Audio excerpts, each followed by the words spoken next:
عليكم ورحمة الله وبركاته. وردفوتاف كبجمتوتا إلوتو أكم جرت فياكي سني بكم جرتان التناجين ربي سنبرها جراتو إذا كم بيكم إلوتو برس كمية جاركا بفادته وكين بفريداتي سنين كبر فينجرا قميو جاركا كيناس كريا ديدان حالا كمين دانتيلي ترابيزا يوكين شيني داف حالا بريداتين أكت الآن سنتاقا سيسوب كبر فيجرا ترتيغاري Egaa akkuma argitan kanan qabadheef kirrii adii gosa akkasiiti. Kirriin kun bicu waan furdaa ta'e jennaan kirooshii 1.75 fayyadama jechaadha. Akkuma argitan yeroo baay'ee kanan fayyadamu xarabeezaadhaaf isteeshiniidhaafis sansalataan fayyadama. Amma shiiniidhaaf dha'uudhaaf sansalataan dura dhaadha jechaadha. Sansalata haala kanaan jalqabanna sanitti meera kanaan dura haala kanaan agan guduunfadhee sansalata 8 dhaadha jechaadha.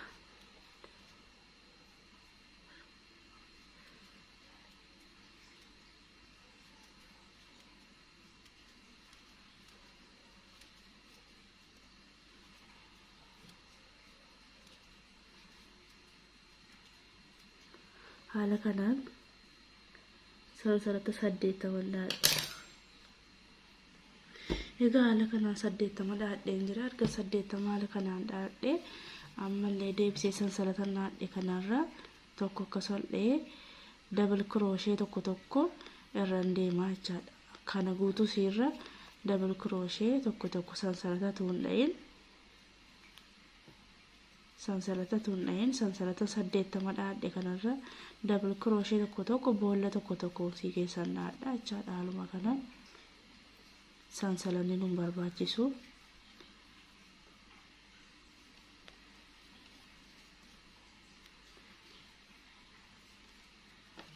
Sanatti mul'ata yaada.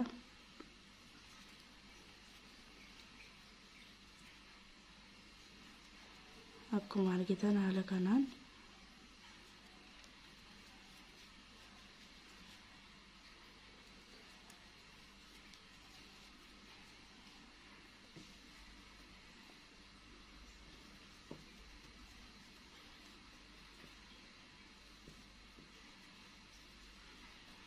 haaluma kanaan sansalatan sira 8 dhaadheerra ammallee tokko 8 irra dhaadha jechaadha. Haala kanaan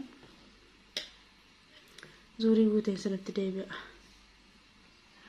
Egaa haala kanaan zuurii guuttadheen deebi'ee jira. Erga haala kanaan zuurii guuttadhee amma kanarratti dizaayinii maalii akka baafannu sanatti agarsiisaa jechaadha. Erga akkas goonee dhuma kanarratti sansalata 3 ol dhaanna. Sansalanni 3 akka double crochet tokkotti sana booda naanneeffanna. Erga naanneeffannee sansalata 3 kan akka double crochet tokkotti fudhanna. Amma finnee boolla isiitti aanu keessa double crochet tokko baafanna jechaadha.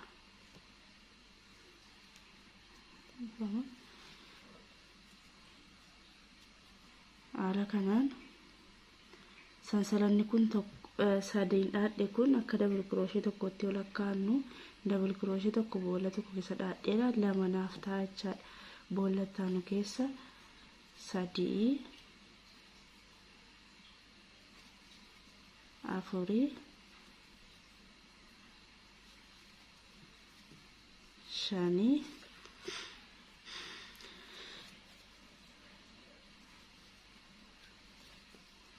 7 8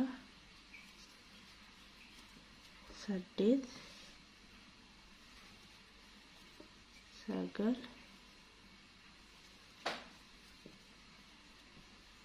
10 11 12. Haala kanaan 12 dhaadheera. Ergaan 12 dhaadhee deebisee ammallee 1 2 3 sansalata 3 dhaadhee tokko boolla tokko irra dabarfadhee kan lammataa kana keessa sanatti mul'ata yaada. Tokko kana keessa dabarfadhee kan lammataa kana keessa double crochet tokko fudhaan mallee haala kanaan ammallee 12 dhahadha jechaadha. haala kanaan ammas ergan 12 dhahadhee ammallee sansalata 3 1 2 3 sana booda boolla tokko keessa dabarfadhee kan lammataa keessa double crochet tokko fudhadha. ammallee 12 dhahadha jechaadha. kuno haala kanaan zuurii guutee sanatti deebi'a. egaa ammallee akkasitti zuurii tokko guuttadheen deebi'ee dhufeera. baay'ee tokko dizaayinii bareedaa nuuf baasa inshallah. amma zuurii sadaffaa kanatti haala kamiin akka dizaayinii baafataa deemnu sirriitti agarsiisaa jechaadha. asitti erga geenye gumma kana erga geenye yoomuu sansalata 3 ol dhaanna 1 2 3 akka double crochet tokkotti nu gargaara. sana booda naanneeffannaa. erga naanneeffannee boolla sii kana dhisnee siittaantu keessa double crochet tokko fudhannaa jechaadha. ammallee kanumarra double crochet tokko dhahannaa. erga dhahannee finnee bakka kanarra hirrifannaa jechaadha. amma dizaayinii nu feene baafachuudhaaf hirrisuutti jirra jechaadha.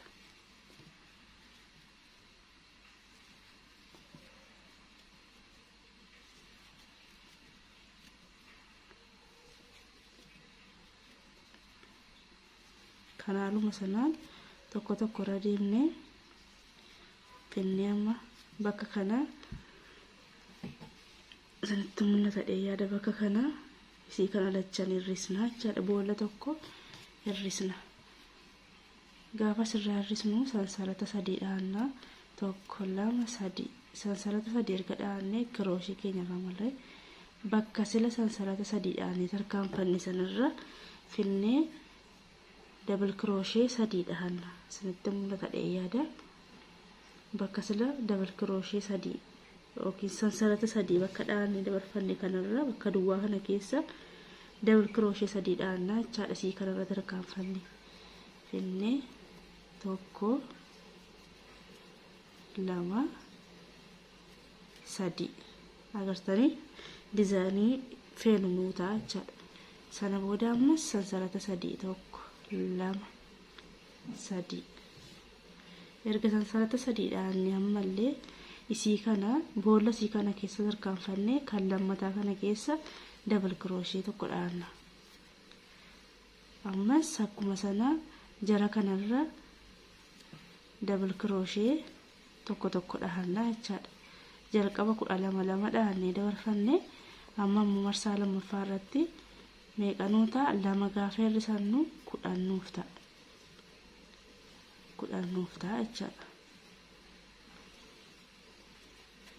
kana tokko irra baasnee amma roga dhumaarra geenyutti yookiin kuno asiin gaafa akkas goonu ammallee asiin 2 hirrisnee jechaadha. asiin 2 hirrisnee amma sansalata 3 erga dhaannee crochet keenya ramarree kuno bakka duwwaa kana keessa double crochet 3 dhaanna. 1 2 3 agartanii haala kanaan ammallee sansalata 3 1 2 3 asirraas 2 hirrisna. boolla sii kana keessa tarkaanfannee isii lammataa kana keessa double crochet tokko fudhanna. 1 warra sila 12 dhaannee dabarfanneerra bukkee lachanii 2 hirrifannaa jechaadha. boolla tokko irra dabarfannee boolla lammataa keessa dhaanna. kun bukkee gara lachaniitiin malee walakkaa isaarraa tokko dhaanna jechaadha. akkuma argaa jirtanu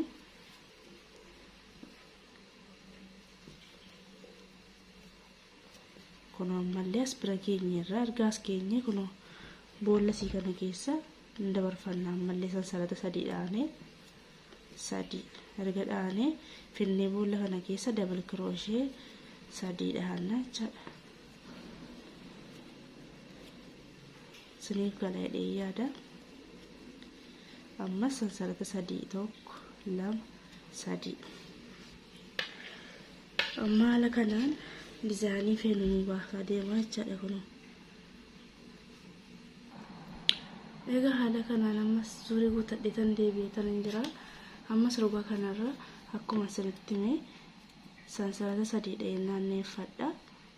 Erga naanneeffadhe ammallee haaluma dura jalqaba sanatti agarsiiseen tokko tokko marannaadha jechaadha. Bukkee kanaan hin daballusi inni hir'isnu sababni isaas akka wal nu jalaan caalleef nuti kan dabaluuf hir'isuu dandeenyu walakkaa kana keessa jechaadha. Tokkuma tokkodhaana finnee ammallee asirratti ammas boolla tokko hir'isna jechaadha. Erga boolla tokko hir'isnee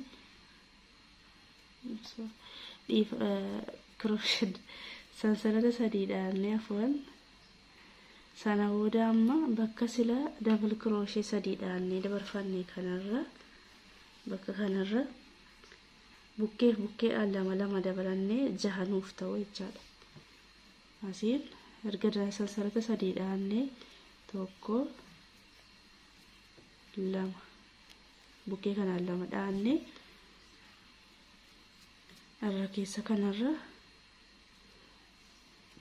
2 dhaanna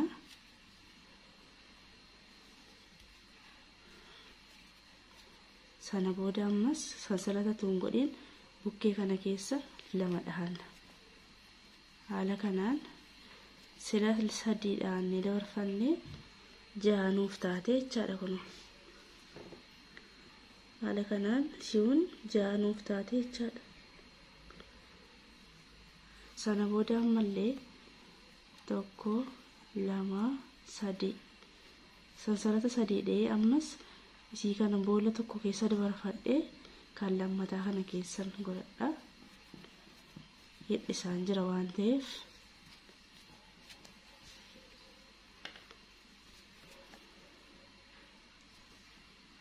irra keessa kana double crochet tokko haaluma jalqaban dheerinidha.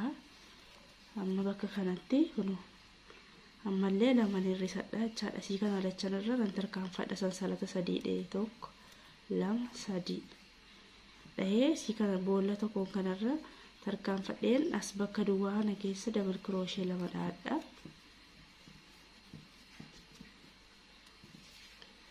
Dizaayinii jalqabaa xumuraan deema haaraan lafa uummataa jira jechaadha. Amma kanarra ammallee 6 dhaadha jechaadha. 2 bakkeedhaan 2 bukkeedhaan dabala 2 irra keessaan sana booda sansalata 3 1 2 3 haala kanaan dizaayinii bareedaa nuuf uumaa deemaa jechaadha kun. Kana hir'isaa jirra isa kana immoo dizaayinii haaraa uummataa jirra jechaadha. Kanaaf kana zuurii guunna. Egaa haala kanaan ammallee zuurii asiin gaadhee guuteen jira. Baay'ee tokko bareedaa jira. Gaafa kana caala guddifataa deemu immoo kana caala nuuf bareedaa deemaa jechaadha. Asitti sansalata 3 dhaadheera. Erga dhaadhee ammallee naanneeffadhaa. Hojiinsa hanga fixnutti tokkichuma jechaadha. Bakki kun tokkuma tokkodhaana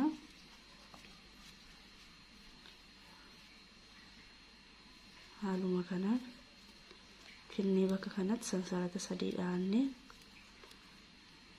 isii kanarra tarkaanfanne bakka kan double crochet 2 akkuma jalqaban sanatti agarsiisetti double crochet 2 dhaanna jechaadha.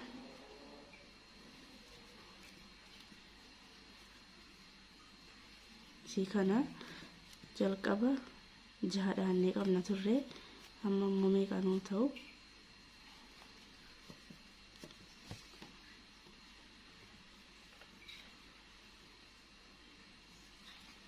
8 nuuf ta'a jechaadha. 2 daddabalata hara bukkee alamu waan dabalanuuf 8 nuuf ta'a. 2 3 sansalata 3 erga naadhee ammallee fidee ammas isii kana 2 irratti tarkaanfadhee boolla tokko irratti tarkaanfadhee boolla lammataa irra double crochet tokko naa sana booda haala kanaan meeqatti nuu galee kun 3tti nuuf galee jira jechaadha. Egaa haala kanaan kana xumurataa deemna. Isa amma kana zuurii tokko dhaanaan tokkoon xumurannaa jechaadha babaasa kan kun dabalaayira gaafa kana tokkoon xumurru kan ammoo inni hir'isafannaa jechaadha haaluma kanaan. Kana viidiyoo kutaa tokko asuma irratti dhaaba. Kutaa lammaffaatiin xumura isaan sinitti agarsiisa. Viidiyoon kun yoo sinitti tole like, share, subscribe gochuun na jabeessa. Gaaffii qabdan illee koomentiidhaan na gaafadha. Dogongora qabullee koomentiidhaan natti himaa nan qajeelfadha.